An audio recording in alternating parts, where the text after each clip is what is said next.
Hey everybody, what's up? This is Ashley from the Cool Ass Black Woman podcast, and today we have a cool ass black man. How about that? There you go, cool ass black man. We over here just talking. It feels like home. Yeah. I like what you did there because it's homegrown. You see what I'm saying? Love it, man. Homegrown. Yeah. I got my boy here. I got Chuck Dizzle. Say what's up to everybody. What's up, everybody? Let everybody know who you are. I'm a cool ass black man. I appreciate you for having me on this platform. I consider myself to be a radio vet, media personality, husband, father, and a cool ass black man. You know, and I'm just looking forward to this conversation, man, because this is really a full circle moment. We've known each other over a decade. And I know this is your interview. No, I know you. I know it's gonna happen. I know it's gonna. I'm very curious to know what your first interaction with myself and what that first memory pinpoint is. All right, so I can tell where this is going. I'm gonna just tell you now. Bear with us. We about to have a good time. Yeah. We about to have a good. That's gonna be the last question. We about to have a good time. No, because okay, so before I answer that question, because I actually have the actual moment. Okay. But before I answer that question, I want to make sure that I let you know that I knew this was gonna happen. Because this is what you do, and I know you want to know. Yeah, seriously, no, absolutely. Because we haven't had a chance to sit down like this in a long time. In a minute. Yeah. And I know we see each other in passing and all of the things, but this is a real life moment. We about to have a moment. Moments. Moments. Plural. Moments. So my first interaction with you was when you guys were in Long Beach. And I was about to do Block Party LA. I meant to bring the sweatshirt today. I was about to do Block Party LA, the first one, in 2013, 14. And one of the marketing tools was to interview the artist. Yeah. Il Camille was my talent. She is the person that introduced me to you. And it was, I can't think of her name. It was a Hispanic girl too. She was there. Was she working with Homegrown at the time, or? I don't think so. I think she was. She might have been. She was doing interviews though. Was it? It had to either be, Groovy Liz, or, my God, it's slipping my mind. I'm gonna remember, but there was another show on the network that we had. If it was through Homegrown, yes, it was the Essentials, and it was the Essentials Radio with Groovy Liz. Oh my God, I was trying to think about it today. I can't forget this, so I'm gonna remember. I'm sorry, I'm forgetting it on the spot, but yeah, it might have been one of those three individuals. Yeah, so that was the moment. Letty, her name was Letty. Yeah, yes. Letty. Yep. Yes. And I had never had a moment like that because she was actually interviewing my talent, and I was just getting my foot in the door for just doing Block Party, trying to figure it out because I didn't have no idea. Yeah. And you provided a platform. Wow. So yeah, I mean that was. I was gonna say the same thing. I was telling the gentleman that was setting up everything in here before. The same thing. He was like, how do you know Ashley? I said, man, this is LA. We run into each other a lot of times. I was like, my moment is Block Party LA, but I know it's moments leading up to that. So I couldn't remember the exact moment, like the exact interaction, but I knew it was swarmed around that and before that. So it was before the actual event, but I just couldn't remember like the actual, hey, my name is Chuck. Hey, my name is Ashley. I couldn't remember that moment, but I knew it was circulated around Block Party. So we weren't too far off. For sure. But sometimes you know how it is. It's like, oh, I think I met you like in 2009 and we ran through the clubs together or something. You know what I'm saying? Especially because we running like the small circles. So I wasn't sure if there was a moment prior to that maybe you were familiar with and I didn't know or whatever. So yeah, I'm glad it's around the same time. It was so like that moment in time. I remember it vividly. Like it was like if you walk into the studio, it was like this one side over here. It was like the garage door. That was Signal Hill. Matter of fact, it was G Malone's studio. And funny part about that, now I know we'll figure a way to kind of dibble down into the story, but that was that was like phase one of me, like, or maybe phase two at that time of me getting back to doing Homegrown. So we were doing it from my apartment prior to that. My father passed, and we had to get out of the apartment. Right, my people, stepmother sold the apartment building, so we had to vacate or whatever. And G was a supporter of the show, and you know, he was somebody that supported myself. Obviously, Head was his DJ for a while, and he was one of my first interviews when I was doing it at Long Beach State. So he kind of saw, you know, the different iterations of Homegrown, and he saw that the apartment always came to support, and he was like, look, cuz, I got a studio, you know what I'm saying? Like, me and Tommy, shout out to Tommy, he was the operator over there, producer, and his father had the studio as well. But he's like, look, we got a room in there. Y'all can do the show from there so that you won't be impacted by not being able to do it. Because the biggest thing at that time was consistency. Everybody knew you can pull up to my apartment on a Thursday night to do Homegrown. And that was just, we built a solid foundation, a solid system based off of that. So he was like, yo, you can use my studio. And, you know, we operated out of there for a good year and some change before we end up going to Inglewood. But that place in itself was just such a huge moment because it showed that my community stepped up for me in that moment. And, you know, people that I didn't think were paying attention to what was going on, they were like, yo, this is important. You got to keep this shit going, and we got a space for you whenever you're ready. So that space, and then, yes, it was a garage door that was there. It was a studio upstairs. I think we were in there was a blue room, red room upstairs, and then downstairs was there was an open space, and then the studio where we were at, it was literally just a room that they blocked off, and we did Homegrown there from 2013 to 2014. Yep. And that's when I started Block Party LA. Yep. That's so crazy. Yeah, man. I credit G Malone because he was really somebody that believed in me and myself and DJ Head at the time. Like, he saw what we were capable of, and he's the type of person that he's just gonna bring it out of you, whether it's through conversation, through debating, through fighting. He's gonna bring it out of you. And I think at that moment he saw what we were trying to do and was like, look, man, we got a space for you. And I literally paid, I think it was at the time like $100 a month. Really? Just to take care of the electricity. I was like, how much do you want me? He's like, man, just take care of the electric bill. And I was like, damn, like, thank you, bro. And that really allowed us to kind of keep the momentum going and allowed us to then be able to move on to Inglewood and then get picked up by Real 92.3. It was a whole lot, but that moment specifically, I always credit G Malone because that was a very pivotal moment for Homegrown. It literally could have stopped in 2012 because of that. And, you know, because of him, he really kind of kept the lights on for us. That's fire because he supported Block Party too. Exactly. He supported whatever y'all put y'all hands on. And when I say y'all, I mean you and DJ Head. Yep. And you saw it. The community saw it. Like, it was like y'all's tribe. Yeah, for sure. And funny thing about Il Camille, she was one of the first people to interview me when I was doing radio so I started doing radio at 100.3 The Beat in 2004. Started off as an intern, moved my way up to be on air. The station ended up not flopping, but people know that stations end up getting sold and bought and switches format. So it switched format from hip hop to Urban AC, which is like, think of KJLH. And so it switched from hip hop to KJLH at the time, which is Urban AC, adult contemporary for people that don't know, more R&B, more old school. And they were like, look, yeah, you the young buck on the team. We don't really need you as a voice anymore because you're young. You're too young for the demographic that we have. So they didn't let me go, but they put me back on street team promotions. I'm just like, man, this is not what I want to do. I end up leaving, and that's when K-Day had kind of appeared and was in the mix, right? They came back after being one of the first hip-hop stations in the 80s, and they came back as 93.5 K-Day. And there was a whole lot of stuff going on there, but I ended up getting hired over there to do promotion street team and move my way up on air.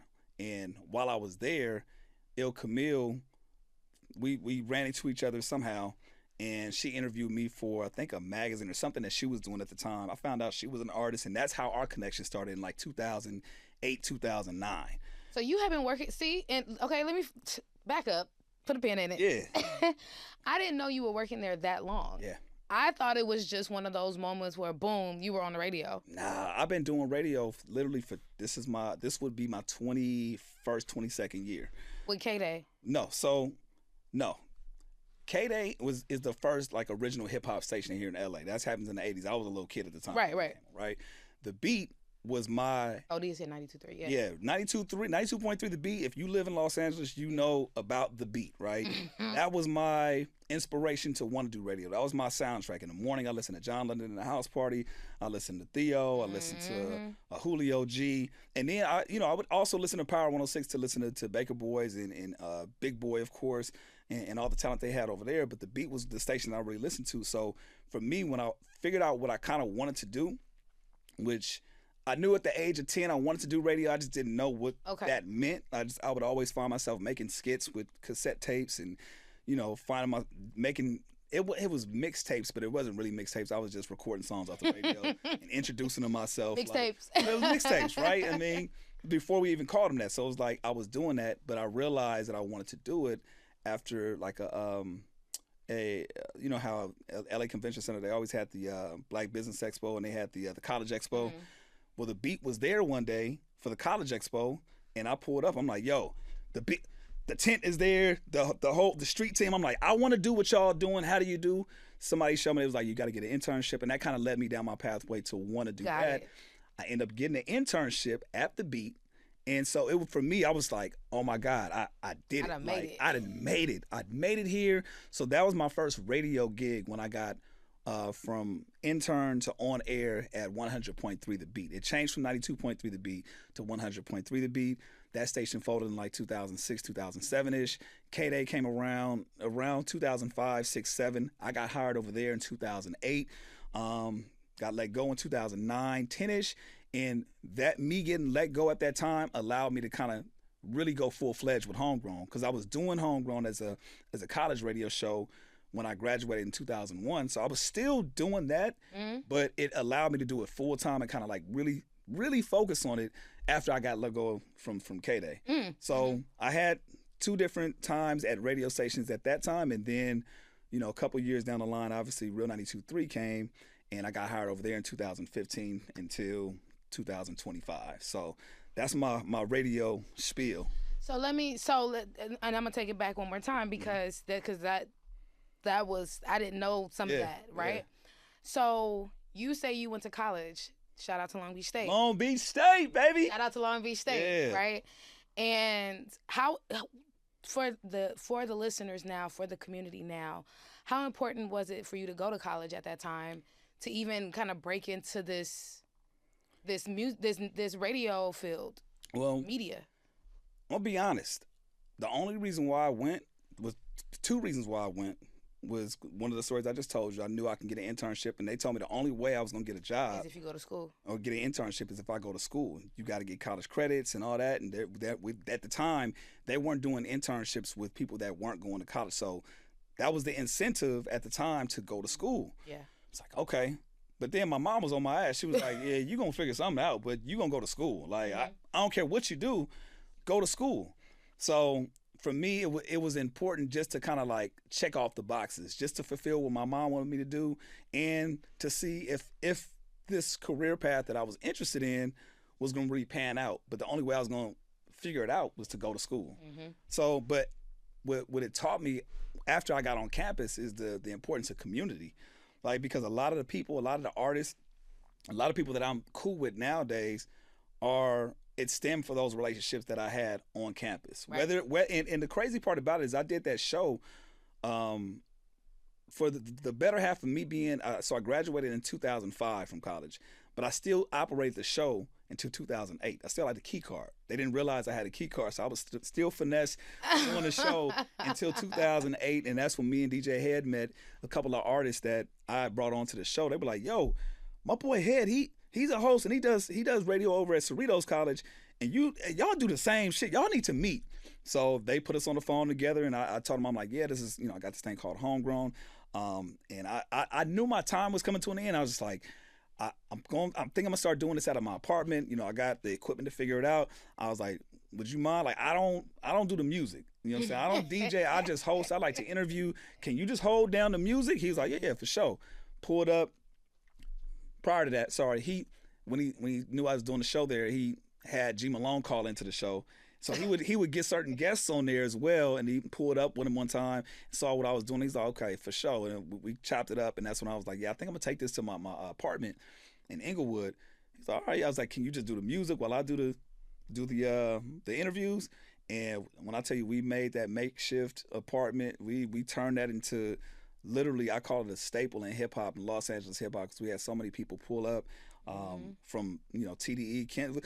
We had Kendrick, Schoolboy, J Rock, Ab-Soul, as Black Hippie, the night that Kendrick announced that he was gonna go from K-Dot to Kendrick Lamar. So it was like we had legendary moments like this, and it wasn't. Technology wasn't the same, so we weren't doing video. It was all audio, in which a lot of the shit I lost nowadays, which is crazy, but sucks. It sucks. Yep. It is what it is. Memories. You take it on the chin, but I have those core memories. But yeah, those were like real live moments that like nobody can take away. Facts. So Facts. Moments. But to answer your question, yeah, college was a super important part. I knew that only way I can get my foot into the door in this industry was to go to college, and it served the purpose. It got my foot in, it got my internship, and that's kind of where my career path kind of took off at that point. Yeah, man. Yeah. Because people don't think that college matters, but especially in your world, right? As a radio host, DJ, right? To me, that's the opportunity. Like how you said, I was on a campus radio. Yeah. Yep. You get a chance to try. I get that experience. You get a chance to try, and that's what I think people short themselves with when they don't go to school or when they missed out, because we had the opportunity to try, and I think that showed us how important the experience was versus the dollar in this business. Very true. Which is helping keep the longevity of our careers because we understand what it took to get there versus, I had to go chase that dollar. Yeah, I think that's one of the things that, even to this day, I think, I don't call it a flaw, but I know it's one thing that kind of hinders me in certain aspects because I really don't think about the money in that sense. Of course, I want to get paid. Of course, I want to, have a livelihood. I want, I got kids now, so it's like it's important to be able to sustain a lifestyle. I got a wife. It's like that's important, But it for me, it was really the love that kept me going, that had me pour, at this point, probably hundreds of thousands of dollars into this business just to get where I'm at right now. And it's like, had you told me now, like I always ask somebody whenever they ask about wanting to do radio or wanting to do media or just pursuing something, I ask them first, and I'm sure you've heard this, would you do it for free, right? But then I also ask, like, how much money would you actually put into it? Like, on God. How much money would if I told you right now it costs you $50,000 to operate what you need to operate and get this thing off the ground, and that's not even a guarantee. Would that scare you off of it? Yeah. And if so, it might not be the thing for you. Right. You know what I'm saying? And that's not to say that you shouldn't find a smarter way to do it or a different approach or I'm not saying that was me. No. I know. I'm just saying that because most people, a lot of people's answers that I don't know, man. Like. People say no. That's why I said no. Yeah, people say no. Exactly why I said no.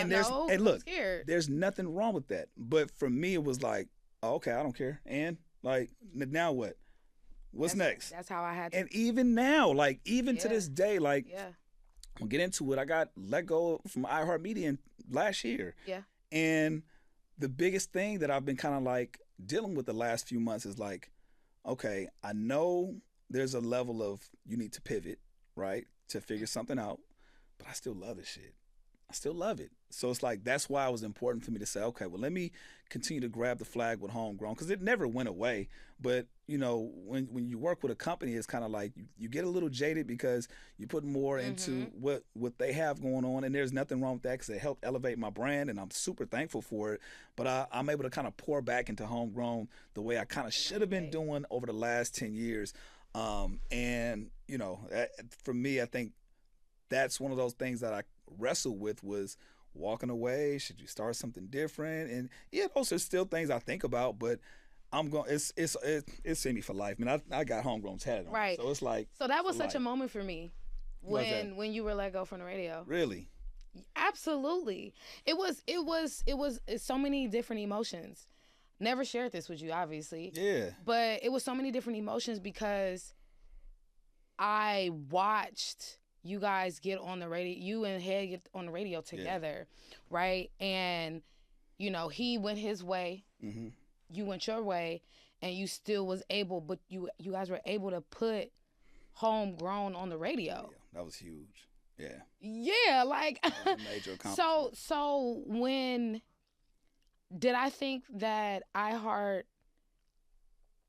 did the wrong thing? No, I think they just lost a great person. Because call a spade, you're legendary, right? Yeah, and of course, people don't listen to the radio often. I don't. But when I do, I would hear you or you guys on the radio. Yeah. So I'd be like, oh, look at my boys, they doing their thing. Like, I'm not one to call in, but if I was to call in right now, I'd be talking shit on the phone. But it was nice to see the journey. Yeah. So when we were talking, like how we were talking earlier, is like, you know, I was able to experience your journey with you. So watching you from when I entered your life in 2013 to get to on the radio, just to see somebody just go like this, where you yourself, you like, boy, it was like this and this up and this which way. But what I saw, or what other people saw, was upper mobility. And people don't understand how hard it is for you to get to that point. So when you get to your top of your point and to feel like you just been kicked, do you fall or fly? Yeah.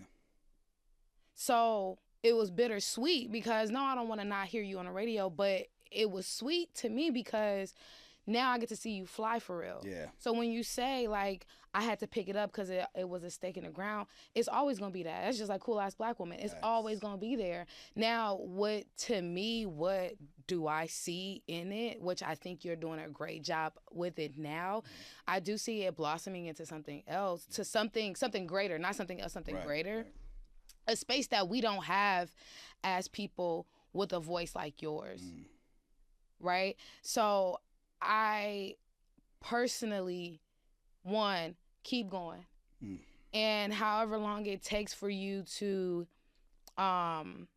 kick things really into gear, take that time, because that's what I did, right? But I also see that you did put a spin on it. You brought bliss to the table. Yeah. You really getting back to talking to the artist now. Like, right? Like, I see you had EJ on there. Yeah. You know what I'm saying? So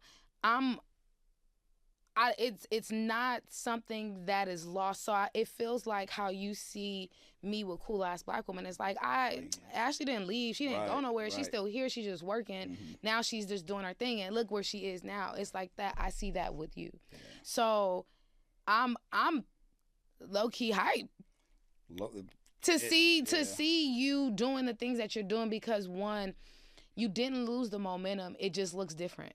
Facts. Right? Like, little did I know that you were DJing at the Hollywood Park Casino. Right? Mm-hmm. But right? And I didn't realize that until the day we were in a room together at a dinner when we both talking about grief, like, right? Like, and you don't, it didn't hit me until you left, where I was like, dang, I completely forgot that your father had passed.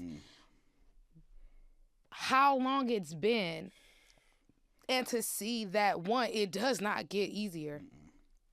You just learn to deal with it.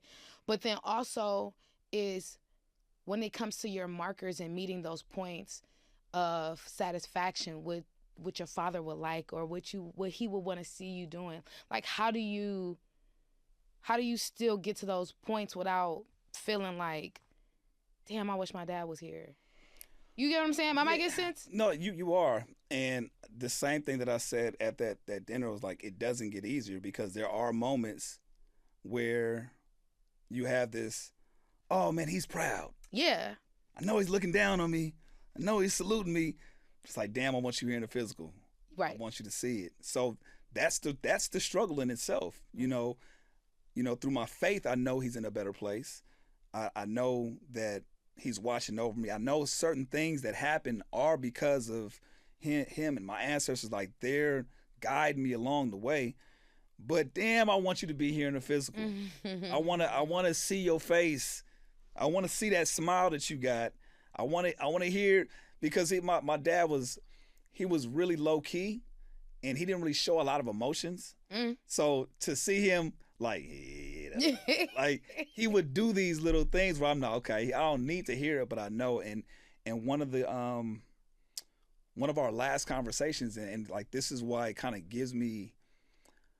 This is why I feel the way I feel because we kind of had that talk prior to him passing in terms of like he knew he wasn't emotionally there, right? And that was because of how he grew up. His dad didn't show affection like that, and that didn't mean that they didn't love him. It's just that they showed it in a different way growing up. So in turn, that's how he kind of displayed his affection with us. Like I could probably tell you, I can count on my hands the times that he said I love you, right? Or that the time that I gave my dad a kiss. Like I literally can count on one hand the kisses, and maybe two hands the times that I've heard I love you. But I knew it was there. I knew he felt it, but he admitted he was like, yeah, I didn't know how to show that. That was just how I my way of showing that was to provide.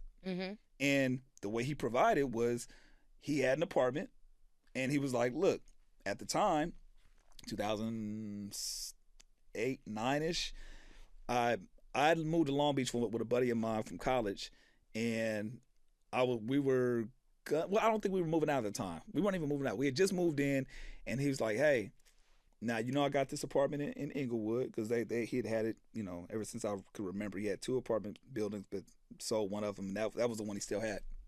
And he was like, whenever I got a vacancy here if you want to come. I'm like, dude, to be honest, where I'm paying, get this.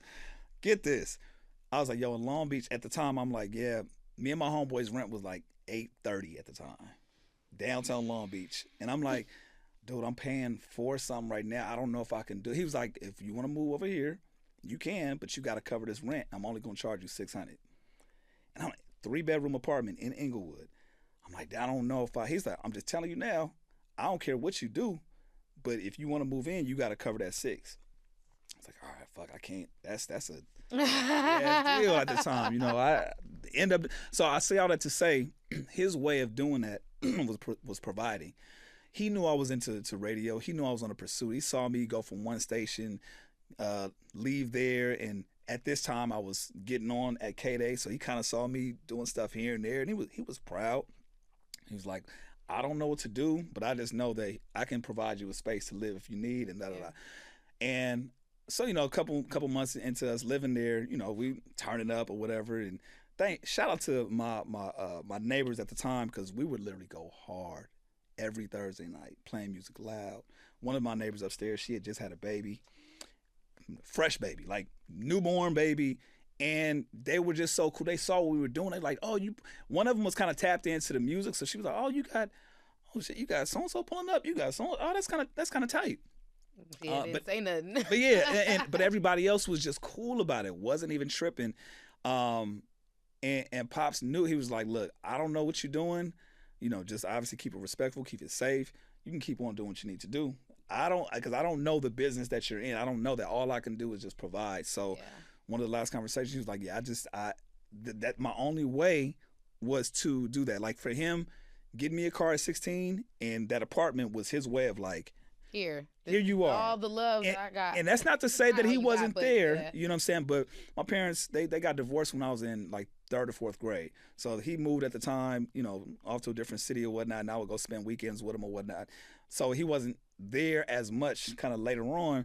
And I think he felt that. And he was like, damn, like, here's my way of actually providing and showing love. So for me, I would love to see how he would react nowadays, to see where that small gesture, what that did. Correct. What that did for my confidence, what that did for my career, what that did for our community, like that, where we were doing the show at that time, a lot of people still reference it as like the birthplace of, I'm not gonna say LA hip hop, but the new era of LA hip hop, and just where people can feel kind of free in terms of like getting out there. It's like, man, we couldn't get on the radio at the time, but we know we can pull up to Homegrown and get that love and get that interview and get shown. Like, so all these things were just the moment we were curating at the time.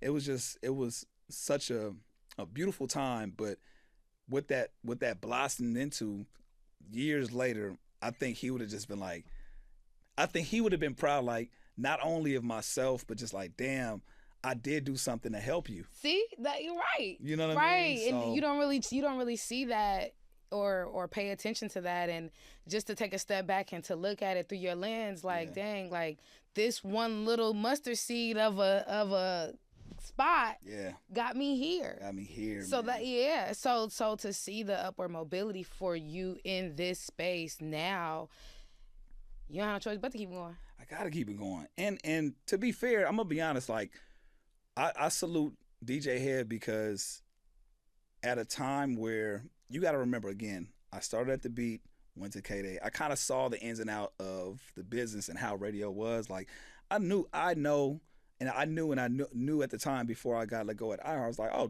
it can happen any day. That's just the nature of the business. But at the time where he got hired, because he got hired at iHeart first in like February of 2015. And prior to that, he was like, yo, there's this new station coming to LA. There's no way that I'm not going to be a part of it. I'm like, yo, do your thing. I've already had my time already. I'm not tripping. If it works out, great. But yo, this is what you need to do with your air checks. Like, so if you get a demo, yo, make it sound like this. So I'm helping them kind of work his demo out. And Head being Head, he's an amazing brander and marketer.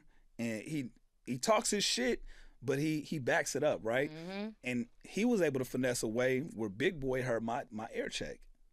And Big was like, yo, he sound good. Like, he's like, yeah, that's my partner. We do Homegrown together we did it out of his apartment. We doing it at a spot in Inglewood. He was like, yeah, man. And between Big Boy and Fuzzy, shouts out to DJ AO as well. Like, there were different people that made sure, and Doc Winter, he was the program director at the time.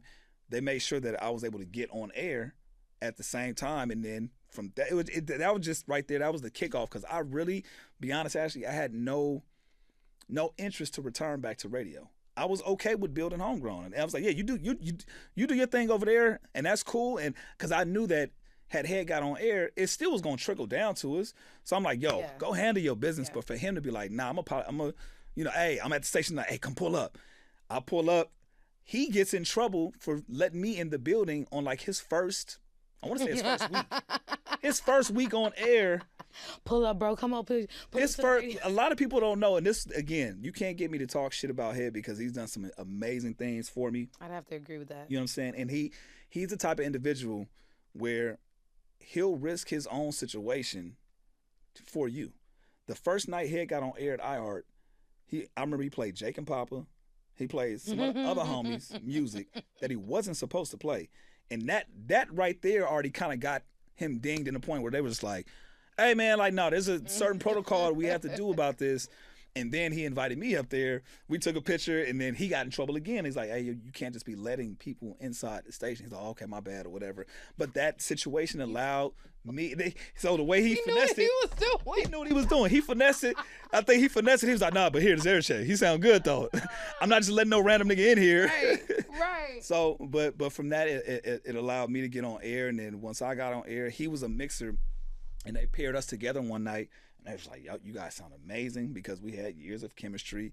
And then, obviously, we both didn't see Homegrown becoming a part of iHeart, but the moment we got that call, it was just like, what? And I think more than anything, for me, even though, I wasn't able to kind of fully operate Homegrown the way I wanted to on radio, it was the representation that mattered. Correct. And it was just like the idea of like, we saw you guys come up, and yeah, when you can play the homies, you can play the homies, and when you can interview the homies, you can interview the homies, but this is still a business. This is still a certain way that it's operated. But, and in that first year, they had the Real Show, which is kind of like the summer jam of LA, and they allowed us to have a Homegrown stage out front. For me, that was just like, and it was at the Forum in Inglewood. And the first thing I said on stage, I'm like, dude, y'all don't understand how big of a moment this is. Like, we did this show literally across the street over there. Damn, I didn't even realize. I didn't even put those two and two together. That's what I'm saying. So everything's synchronized at the time. And so those are the signs that I'm thinking. I'm like, damn, Pops would be super, like, what? To see him, like, if he saw us on stage and saw, like, yo, you helped us get here, Come on, man. Because again, to your point, even though you don't listen to radio, you follow the story. You know us, so you know where we come from. You know the cloth that we're cut from, and the idea of just being like taking something that we did out of our apartment to now being on radio. It's like, oh, that's fucking phenomenal. You know what I'm saying? So, if anything at all, it's like more of like, damn, we did that, and nobody. I don't care. Nobody can take that away. Mm-hmm. So despite whatever happens and whatever went down and Head having to leave, and because he got to the point where he realized his value and his worth, and he stepped away, and that left me in the space there of not with my boy. We had different contracts, so his contract ended early. They didn't renew his, and he didn't want to have it renewed, and it was just a lot of mess with that. But it left me in there by myself, and I'm just like, damn, I don't want to do this while my homeboy. Like, but I had to learn how to kind of pivot and be on my own, and it allowed me to be on multiple stations. So I went from just being in LA to being nationally syndicated. So that was a huge deal. I never thought growing up that I would do radio in multiple markets. Yeah, so like, come on, nationally. Yeah, so yeah, you didn't. Again, that's one of the props that I do give iHeart. It's like, although it ended, it allowed me to do things in my radio career that I never saw possible in the beginning. All I wanted to do was just be on the radio. I didn't care where it was at. It was a benefit that was here in LA, so that was a plus.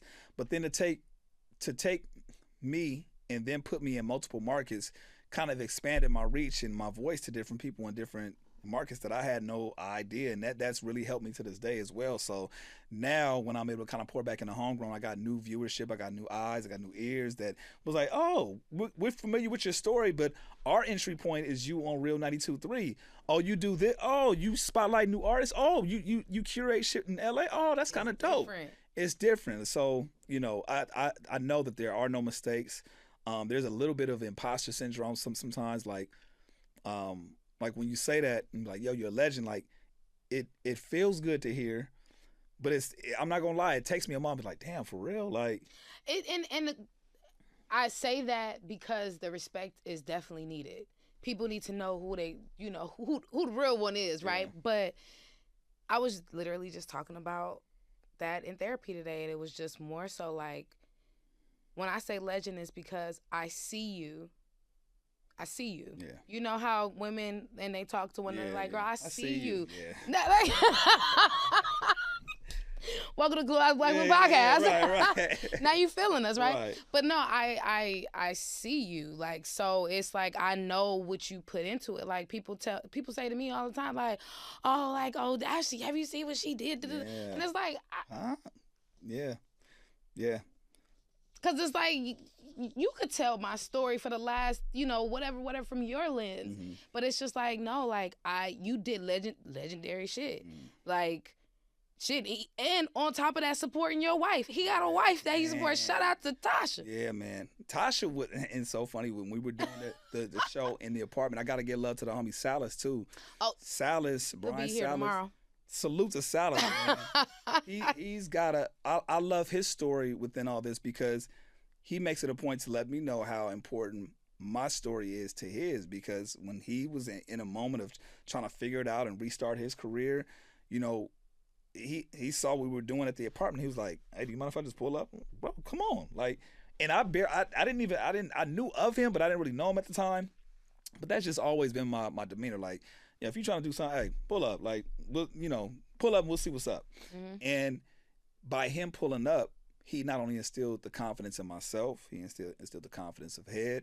He kind of was able to kind of redirect and figure out, like, oh man, you guys are like some he saw the value before a lot of people did, not in just myself, but the team that we had around us, including my wife. So with my wife, she has her business, Yummy Creation. She's a chef, and he would curate moments. He was so genius about this. He would curate moments where he would force her to either create food, or he would like bring a bottle by and like just create this atmosphere of, sometimes people would just come to turn up in the living room while her and her girls would turn up with the food and the liquor, and then we would just do the show in the bedroom and and like that. But it gave her that confidence to let her know, like, oh, I can actually do this as a business, and landed her some of her first clients, and she obviously, you know what she does these days. So it's like that. I give love to Salas because he saw something. He saw us Yeah. in that moment Yeah. where a lot of people didn't, and you know, it forced us to kind of like really showcase what our potential was. Let me ask you this question. Being that you are the first male this season on the podcast, how important is it to have people like that to instill confidence in you, especially at that time? One thing that I know for sure, I have a lot of male friends, right? And I know that when I sit down and talk to you guys, it's a different conversation than me seeing you guys talk to your homeboys. But how open is it? How transparent are these conversations? And how beneficial is it to have a solid core of men in your corner for all of the things that you're going through? I mean, for me, I'm blessed. I'm blessed to be able to have friends that I can literally call upon and just vent. Sometimes I may not call as often as I should, or sometimes they have to remind me. Like literally one of the not last conversations, but one of the conversations post me getting let go from iHeart that I had from Salas. He was just like, "Yo, you know LA needs you." It's like, what you mean? He's like, bro, like whether you're with the station or not, you know, hopefully that's something that manifests again or whatever. He's like, but LA needs you. So whatever it is, however I can help out, you know, he's always been, you know, somebody that's been available. Head does it in a different way, but I know he's available, right? Head be talking his shit. You know, I'm trying to keep it cute on the podcast. But again, you can't tell me nothing about him because when it comes down to it, I know that they're literally like two people that I know I can call at the drop of a dime, anytime, time of day, and that's my brother-in-law Ray, and that's Head. If anything, and there's other people as well. I don't want people to feel a certain way, but I know no matter where I'm at, what's going on, I can call those two people. Men, I'm talking about men at this point, right? Yes. That I can call, and I know that they'll pick up, and not just pick up, but drop everything. Everything that they're doing. Yeah. Head might not drop everything that he's doing, but he'll send an Uber. You know what I'm saying? I low key think No. Head won't drop. If push came to shove, he'll talk shit on the way, like, man, hey, all right, damn, but he'll find a way he's a problem solver. Facts. So he'll solve the problem. It might not be the way you want it to be solved, but he'll solve the problem or give you solutions, a solution-based answer from that. And it's super important because sometimes you down on your luck, you don't know what the fuck is going on, and you be in your own head and just. I can only speak from my situation, and for me, one thing that I've been working on is just understanding, like, yo, not everything is personal. Can't take shit personal. You got to work through your emotions sometimes. You don't feel it, but just work through it and you know, understand that the resources are in front of you. You just kind of have to navigate through that and figure that out. So it's always good to have individuals like that. And there's multiple people that I can call on that can do that. You know what I mean? Like I got my boy Manny Montana, who I started radio with. I can call him at the drop of a dime as well. But he's somebody that he saw my journey in radio, and we did radio together. He pursued acting. He's doing amazing shit with his acting career. I can keep on going. The list goes on, but it's like I'm so fortunate to have people like that I can call on, whether it's for advice or just to vent, just be like, yo, hey, what the fuck is going on? And you know, I feel better after that. I mean, it's better than just holding all that shit in, you know. That's your caller. Yep. Okay. Yep. Then shout out and granted, I will say the two people that you named actually are two people that really held on to me really tight when it was time for me to really launch Block Party LA. Really, because people really believed, you guys really believed in it. Yeah, for sure. Absolutely. Y'all really believed in it. And Head, you know, he's the nicest person I've ever met. You know what I'm saying? I had to look down when I said that.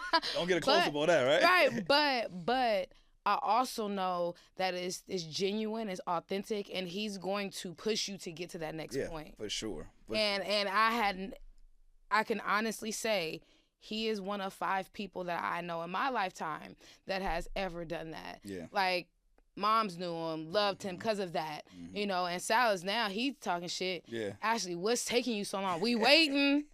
We've been waiting on you. So if you don't want to be a cool ass black woman, just let us know. Literally. If you don't want to be a cool ass black woman, just let us know. We'll find somebody else. We'll go in a different direction. He literally. You're a fraud. You're a fraud. You're wearing cool ass black woman. You're not doing any cool black woman shit. See, I know. Yeah. Yeah, and when I tapped in, he was like, "Finally." Yeah. What took you so long, right?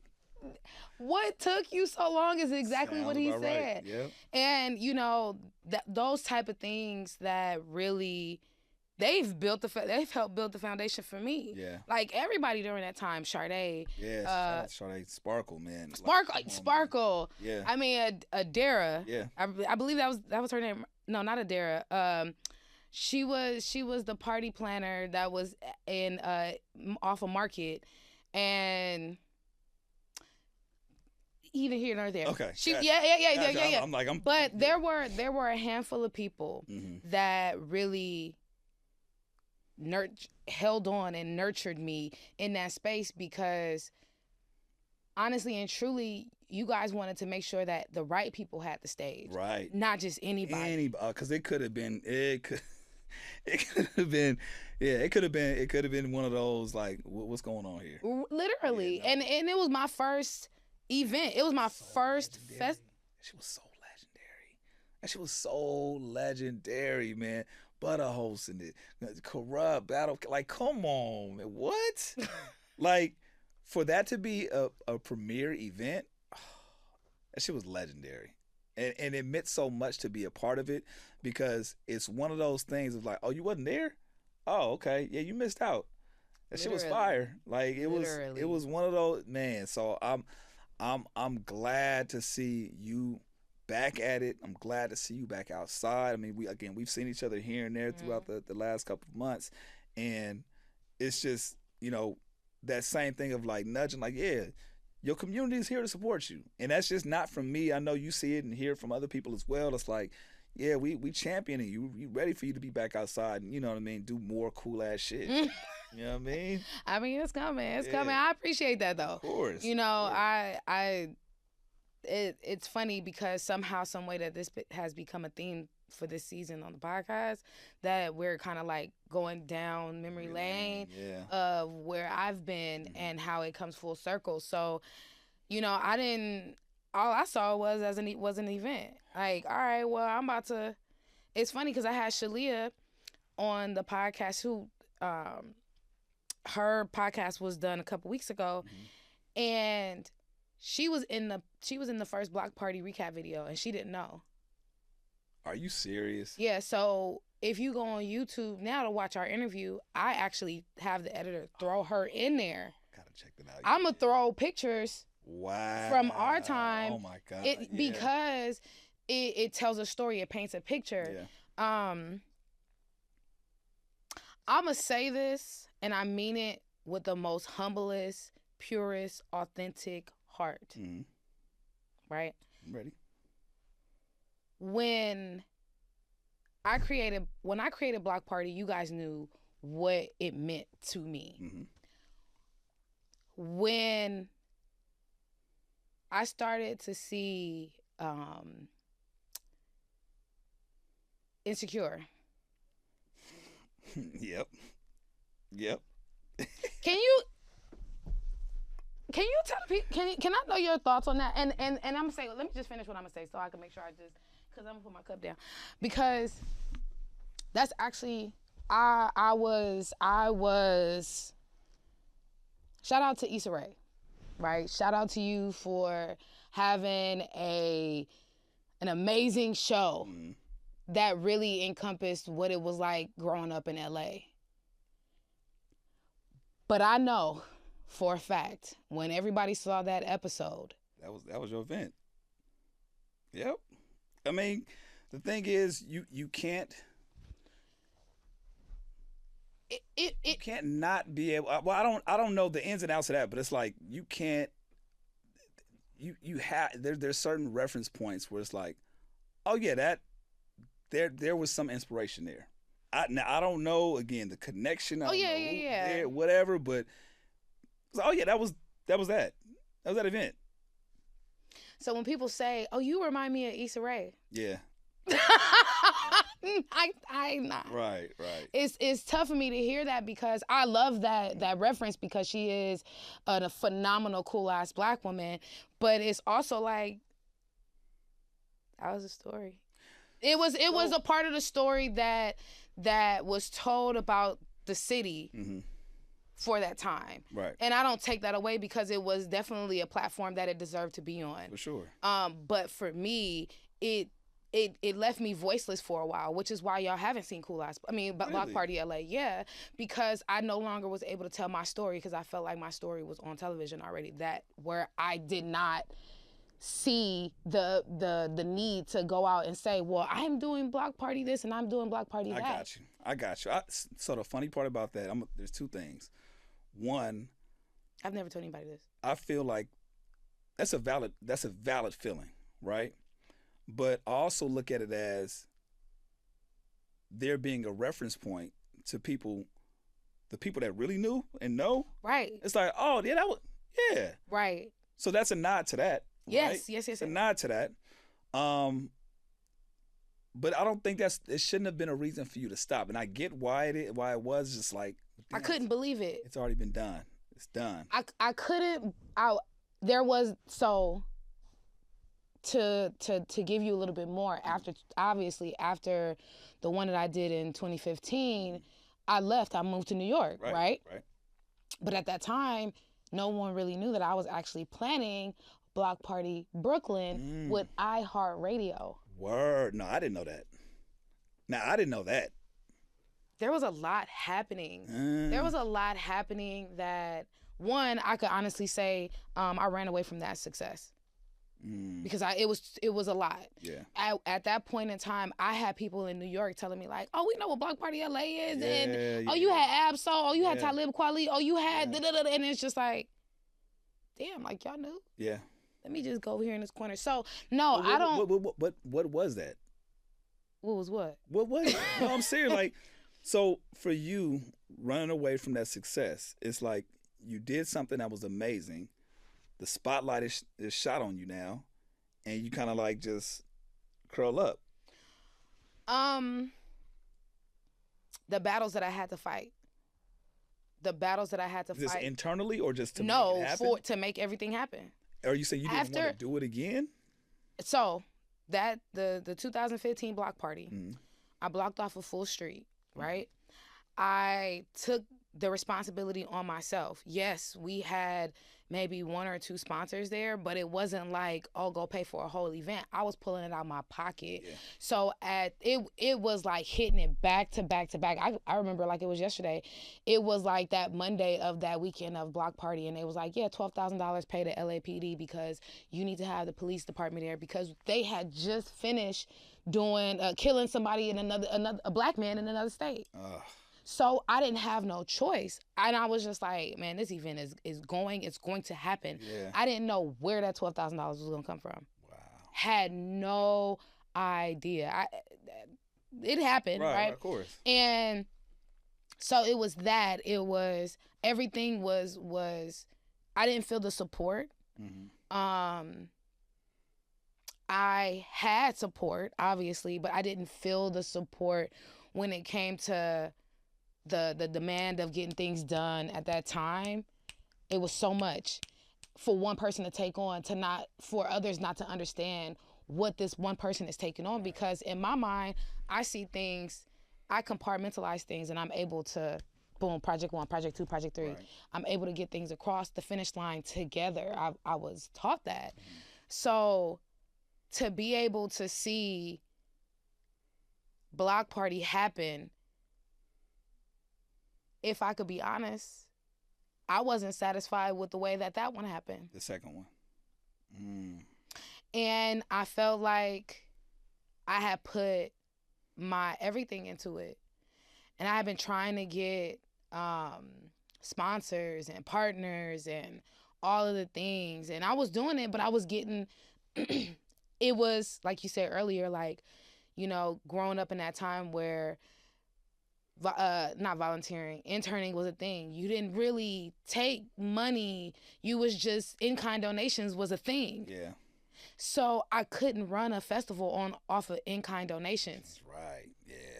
Yeah. But once it all happened and it was what it was, and after I left, okay, because I left a week after. Nobody knew that. I left a week after that block party. Really? Was that soon? If it was not maybe the Wednesday. So did you have plans to already leave? Yes. Okay. Yes. So I had quit my job at Enterprise. It's crazy because I knew this was coming. But I had quit my...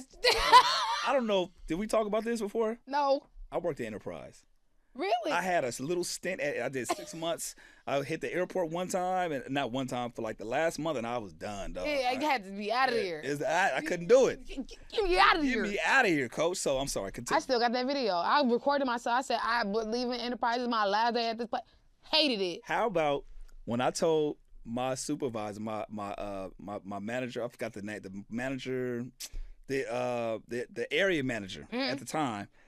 I was like, yeah, man, because that's when I realized I wanted to do, still do radio. And a buddy of mine, she worked over at K-Day. She was like, yo, I can get you in doing promotions. I was like, yeah, I think I'm gonna go back at this. I tell my area manager, for those that don't know, that's one of the higher ups at Enterprise Rent a Car. They run in the pretty much the city, that area, that area, right? I think I'm gonna go back to doing this radio thing, man. He was like, oh, really? Good luck with that. And that right there was the motivation that I needed. And I was like, oh, bet, for sure. And then I was on air like a year later. Mm-hmm. So I when you say Enterprise, it just strikes a chord. Only if you work there, working 10-hour days, 6 days a week. So I get why. Picking them up. Washing cars. Woo. So crazy to your point, did I know? As soon as I quit Enterprise, 2 days later, I got a phone call. Hey, are you interested in coming to BET and working with us for the summer? Yes. Absolutely. Yes. Yes, I need that. Hurry it up. Need that. I don't know I what could I'm be gonna there. do. I could be there now. If you need action, I got this block party to run. I'll be there. Right after. I swear to you, if it was not that Wednesday, it might have been that Monday after block party that I left because it was. I needed a job. I knew I needed a job, and it was going into events production, which I wanted to do. So after all of the tug and pull and the tussle, and the reason what really made me quit the job at Enterprise was I felt like I had lost control over block party. Backstory, but we not going there. So, I had felt like I lost control. So I was like, you know what? If I really want something, I'm gonna put my all into this. And all right, y'all, I'm out of here. Never turned back, never went back. Y'all got it. So then it hit the $12,000 charge for LAPD. What? Now I need to get barricades too? Yeah. That's $5,000. $50,000. Crazy. I don't even know how. I cannot tell you to this day how I got $50,000 to pay for Block Party LA. I can. God. You know. The Lord. Yeah, the Lord. The Lord makes a way. But yes, but that's how that happened. And so going from that stint of that the couple weeks of that and then moving to New York, it was like, well, I got this momentum, but ain't nobody really gonna come to the Brooklyn one because I ain't did no promotion out here. Right. And I saw what happened in LA. It wasn't to what I wanted it to be. But now if you go online and you pull it up, you like, oh, that shit was cracking. But that's also not being satisfied. Yeah. That's so to your question, what was that? I think it was just not feeling satisfied at what the goal that I was trying to accomplish. It was a moving goalpost instead of being that one that was stationed and saying, all right, this is what you accomplished, this is what you did. Now let's move on to the next thing. I just ran from it. So, with that being said, what year was Insecure? Let me. I like to have my phone over there. I want to say that was 2017, 2018. After you were gone. Yeah. It was that episode. I want to say it happened 2019, going into the 2019 because Cool Ass Black Woman was brought on to the Insecure set to be a part of the block party. Wow. This is the interviewer now. Let me just, and we will. It's all right, y'all here. Y'all welcome. So when that happens, why do you think they reach out to you?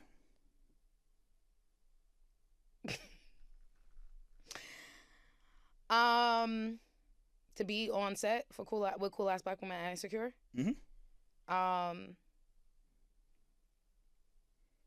Again, this has never been shared before. Just honestly. Honestly, I think it was one. Cool Ass Black Woman was coming up. Some of my friends were writers on the show. Okay. And that's how I believe that some of the essence sprinkled into it. So to repay back what was already sprinkled, let's bring you on to the Insecure set. For that particular episode that particular episode. That particular episode was where they had the block party. Block party, right? Yeah. Okay. Alex Isley performed. Okay. So yeah. I guess the way I view it is we have to tap into some real LA shit. Why not have? So I guess in my mind, I guess the real question is, what would you have liked to happen? I think for me, what I would have liked to happen is acknowledgement of the person that really put the real event on. Okay. Right? And then there's no knock. Wow, that this is crazy that this conversation is happening right now. But there's no knock on anybody that has, worked on that show, right? Because I was still on the show. Cool Ass Black Woman was still on the show. There was nothing that lacked. Did I have to work through that? Absolutely. I absolutely did, because again, like I said, I felt silenced. I felt like there was no room for me to tell my story anymore. But were you silenced or did you walk away from it? I walked away from it. Both. And I say silence for me, not for everybody else, for me. Absolutely. For me. Yeah. I didn't feel like I had a voice to say much about it. Got it. Which is why I moved on to something else. Got you. So it had nothing to do with anybody else. Not Issa Rae. No, she's not silencing me. I silenced myself. And I didn't take it that way. That's why I kind of want to talk it through. Yeah, I silenced myself because I was just like, oh well, too late. That ship has sailed. And there's somebody else that I'm bringing on the podcast that has had a conversation with me that has said to me, Ashley, you create cool stuff. You create hot shit, but you don't follow through. Ooh. So, yeah. Like that, people hit me, and I love it. Yeah. Tell me what you see. Be my friend. Yeah. And so things like that is, that thing was highlighted on that platform. Take that as homage, or this is this is some real LA shit here. However, get on your shit. And it's now you have to take the baton right there. And I can't be mad at nobody else but myself because I did this shit. You know what's so funny about all this, and the reason why I was asking you that is because in my journey it's been similar. When we first started, first of all, there were very few platforms highlighting new artists from LA. Right. There were some. I'm not gonna sit there and say there weren't. There were very, very few. So that was the motivation, right? And part of that, and then we had relationships with a lot of people, and it just felt good to like kind of just feel that voice and give a voice to the voiceless at the time, and have people be seen. But throughout time, I felt kind of the same way. I felt like as time went on, more platforms doing it, more platforms showcasing newer talent. You know what I mean? Like, and festivals dedicated to it. You know what I'm saying? So, in a sense, it was just like, well, damn. The way I looked at it though, and it was a kind of a dual way of kind of viewing it as well. As one, I was just like, well, damn. And what else am I gonna do? But then also, the way I kind of like, I had to start really looking at it like, damn, your whole intent was to showcase new talent and provide that light. The light is here now. One of the biggest artists arguably the biggest artist, Kendrick, right, is crowned the king. Mission accomplished. Right. So it's like inspiration platform. Boom. It's there. Right. You know what I mean? Right. So I kind of wrestle with that as well, as far as like not necessarily walking away, but it's just like, well, now what? And it's similar to when I first started radio. All I wanted to do was be on the radio. I get on the radio within 2 years, like, oh shit, now what? Fuck. So I did it. I did it. Woohoo. Yeah.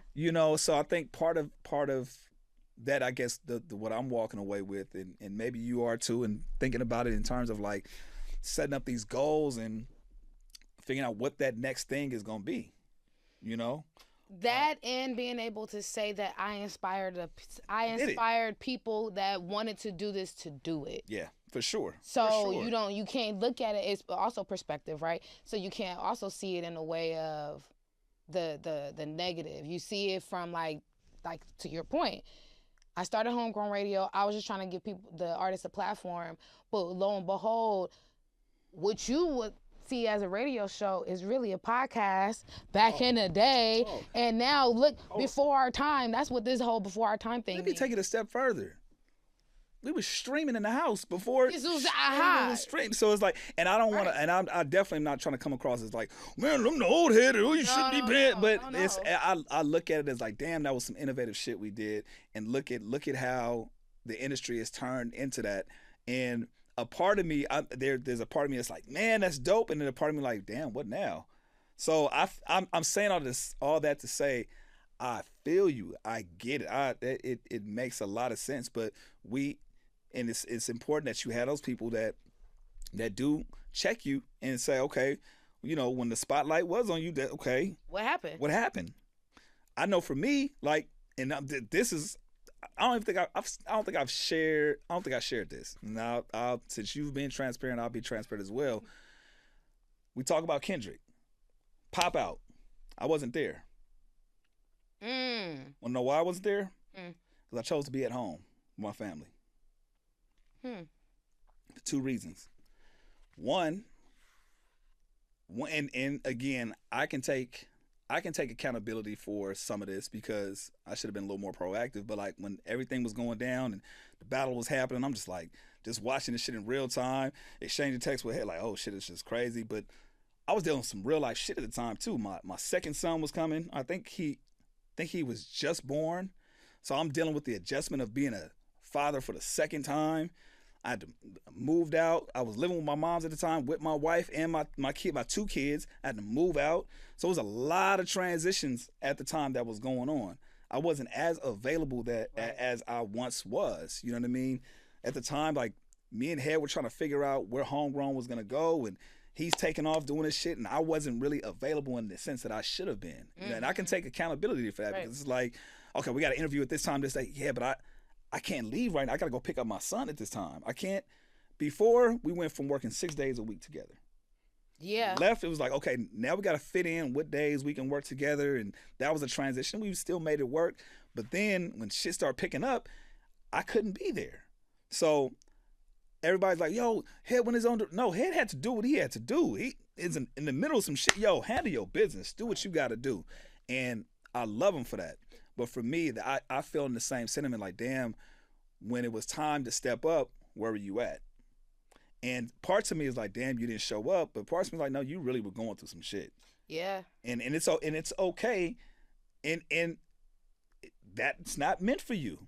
That part, and that's what sometimes I struggle with that, because it's like, well, damn, hip hop, West God, you should have been commenting on this or like really like talking about it. It's like, nah, I was dealing with some shit at the time. I just couldn't be as present. Of course, I'm sitting there kind of going along and really like following along with what's going on, and I'm proud and just all the emotions, but I couldn't be a commentator in the way that professionally I probably should have been, that may have catapulted my career into a different lane. But it's like, yo, I can't hold on to that. Yeah, you know what I mean? Right. That moment is here, it's gone, on to the next. You know what I'm saying? So I say that to you, yeah, okay, light shine. Maybe at the moment you can look at it as, okay, I fumbled the opportunity, or I shied away from it.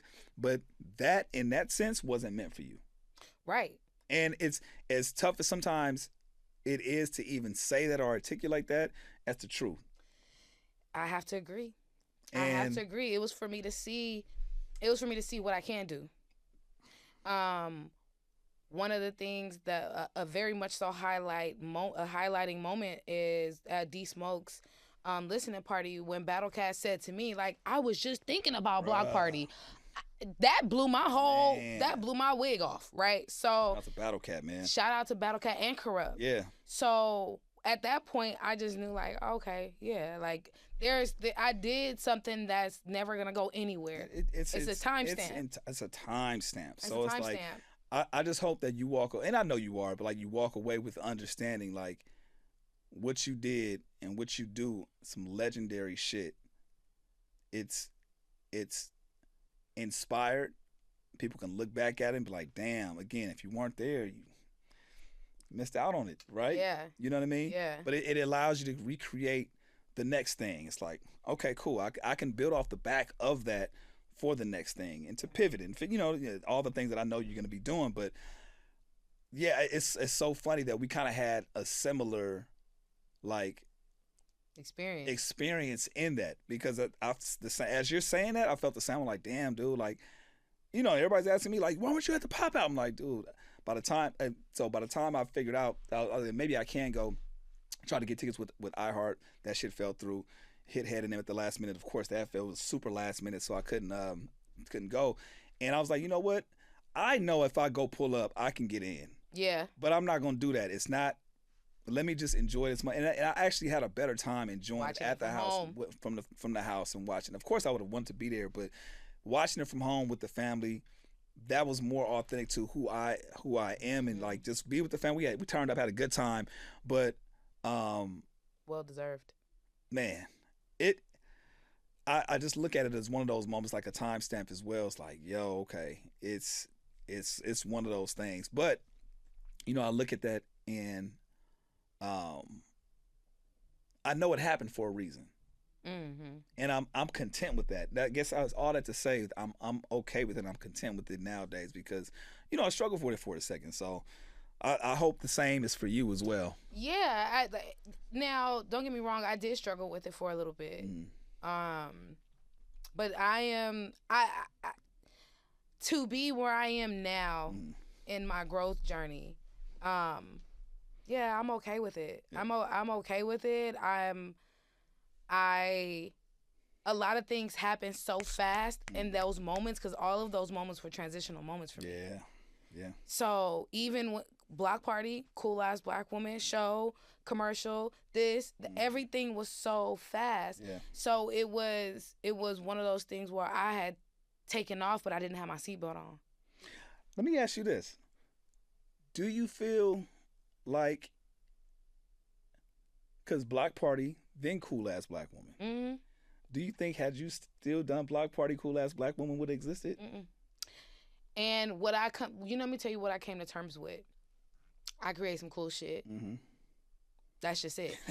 That's it. And a friend of mine said it to me. He's like, you were before your time, but really believing that, right? Like, to your point, nobody was really doing radio shows at that time, and you know what I'm saying? Yeah. Like, nobody was doing radio shows at that time. I know you gotta go,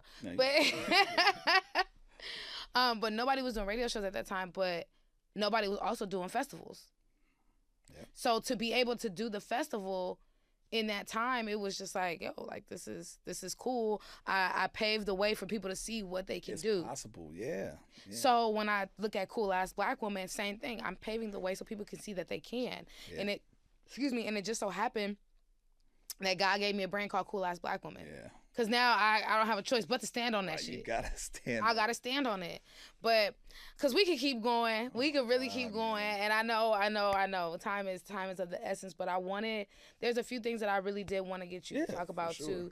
Was to talk about your mental health. How important is mental health for you now in this journey that you've now that you let go, or you're no longer at iHeart? Like, how important is mental health for you? I think it's super important because for me, I feel like it's the foundation, right? You got to take care of yourself first. Mm-hmm. I'm not gonna lie. I've been to therapy on a few occasions within the last 2 years. Um, and I feel like it's one of those things that kind of gets me anchored back. Like, and it's so funny. My therapist is like, she's like, you don't need to be here. You the second man that said that to me, and I asked my therapist, why are men saying that? And I don't, you know, that's very interesting. I say the same thing, but what it boils down to is that for me, I'm in my own head about shit, and it's like, yo, and what I love about my therapist, she's like, look, I'm not here to string you along or hold you along. Here are the tools. You know what I mean? Like, this is what you need to do when you're overthinking. This is what you need to do when you feel like you're not in the space of being worthy. These are the things that you need to do. It's on you to utilize those tools. And for me, it's such a recurring theme in my life because it's like I have people that show up for me. You know what I mean? I have people that are willing to, go above and beyond. But it starts with you. Mm-hmm. You have to do the work.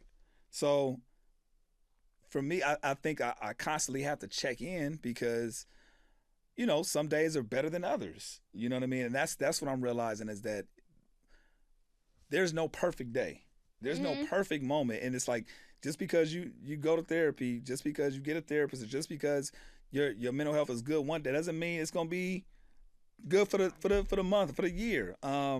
So it's just always being clocked in with that. And as long as like I'm in tune with that, I think I'm okay. I think the moment I kind of run from it, I think that's when I'm like, okay, no, I need to lock back in. You know what I'm saying? And I think that's how I'm able to be available for others as well, mainly for my wife and for my kids. Like, I gotta be there for myself first so I can show up for them. Right. So for me, that it's super important to just make sure that I'm checked in all the time with that. Nice. Thank God that you are tapped in. Yeah. Because it matters. It does. It truly, truly matters, especially in the world that we live in. Yeah. So one thing that you would tell your younger self, because we talked a lot about the past you and you who you are now, right? We dove into both sides. Mm-hmm. So what would you tell your younger self back in 2013? I think I would just reassure myself even more of like, one of the things that I started off with was like, yo, you're worthy. Like, you deserve this. Don't run from it. It's okay. Like, this is what you wanted. Yeah. I also would tell myself to hold on to a lot of footage, document shit a lot more, because there's things that I'm just like, bruh, and I can't hold on to it, but it's like I just think of certain points in my career of not documenting things that I probably should have, in terms of like just, doing more video not interviews, but like just make sure the camera was rolling more.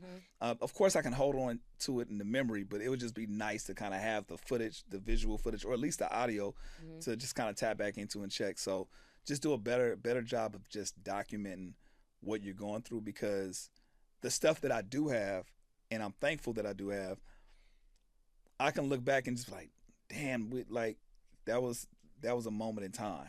That was some fire shit, whether it be footage from the apartment or, Signal Hill or Inglewood, interviews that we've done at the station. Like, it's amazing, like so many moments, like to be able to kind of have a conversation with Nipsey Hussle.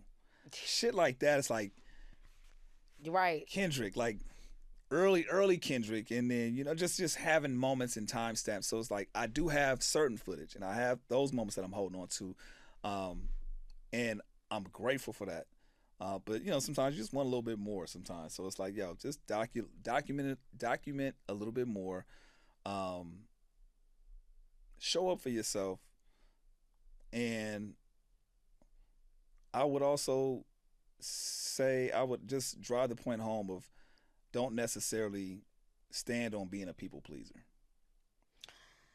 Matt Barnes said the same thing. So is that a thing with men? I can't speak for all men, but for me it was. Or sometimes it still shows up. You got to think. I got a background in and hosting. Yeah. Conversations. I want people to feel at home when I talk to them. So part of that is like, what do you need? That's just natural for me. And sometimes that just manifests outside when the cameras are off, and it's like, yeah, that's cool, but what about you? Check in with yourself. Like, make sure you're good first, and then you can make sure everybody's okay. So tap in with yourself before making sure everybody else is okay. It's okay to look at. It's okay to be selfish. And sometimes selfish in my eyes kind of has more of a negative connotation. It's like, no, don't switch that. You got to look out for yourself. There's nothing wrong with it. So, yeah. That was nice to say to your younger self. Yeah, man. Shout out to young Chuck. You did. Oh, and just a pat on the back. You did that, bro. Like, congratulations. You did that shit. Congratulations. You did that shit. And stop shying away when people call you legends. Stop internally feeling like I had to learn how to disagree with somebody when they say that. So I just shut the fuck up when you said it. You was like, it's like, oh, okay, thank you. But you put the work in, so it's like you deserve that. So allow people to see you. Allow people to see you. I feel seen. Yes, bitch. Oh. Look at you. God damn it. That tells the testament of our friendship right there. Yes, bitch. I didn't mean for that to come out. But it was so good. That shows how comfortable we are. Yes, that was so good. I'm so thankful that you took time to come and sit down with me. This is not gonna be the last time. Of course not. And I didn't cry. Y'all, we went and got tissue paper. Just in case. I didn't know. I wasn't sure. I can show it now. Like, I wasn't sure. Yeah, we was like, put it back here. So I'm like, put it back here so y'all can see. Y'all can look at it. Man, and I want, let people know where they can find you, what's up next for you, and all that good stuff. I mean, it's still, again, homegrown till the wheels fall off at this point, man. We're getting back to doing more shows, more episodes.